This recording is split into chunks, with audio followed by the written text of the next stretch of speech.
would you go? Kill them all, you know?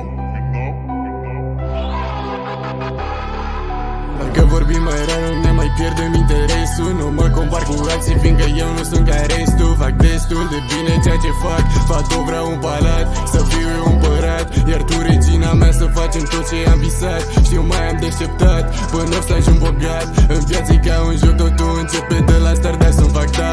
Atâtea grupe, nu știu în ce loc să mă mai împart. Mă prea bine, dar nu sunt un figurant.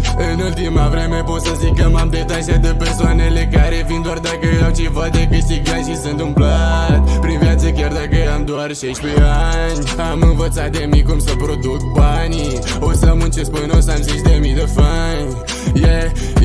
O să muncesc până la moarte. Nu o să tratez cu spate persoanele care au fost cu mine încă de la început. Știu prin câte am trecut, a fost mereu drum abrupt, dar am continuat chiar dacă mi-a fost greu și m-a durut. Multe persoane au uitat de unde au plecat, m-au trădat, iar la urma urmei toate m-au lăsat. Țin capul sus, știu unde vreau să ajung și în plus sunt mulți în plus în industrie. De-asta e revelație, pistol faci comparație, mulți frați organizație, de-asta nu am relație. Degeaba fac o drumă dacă nu înțelegi ce zic, degeaba știi răspunsul dacă nu este logic. Nu pot să fac o sumă decât dacă mă agit, dar scoate mai multe piese, dar mai mereu mă complic. În față se dă gangsta, dar bagă supă la plic. Tu ce zic e fix, adevărat, de-aia mulți rapperi zic că au flow expirat. În față îmi dau calde, pe la spate zic căcat. Ăștia îmi zic că spart, dar tot ce sparg e beat-ul. Banii după fitul, nu aveți relație târfo dacă prindeți fixul.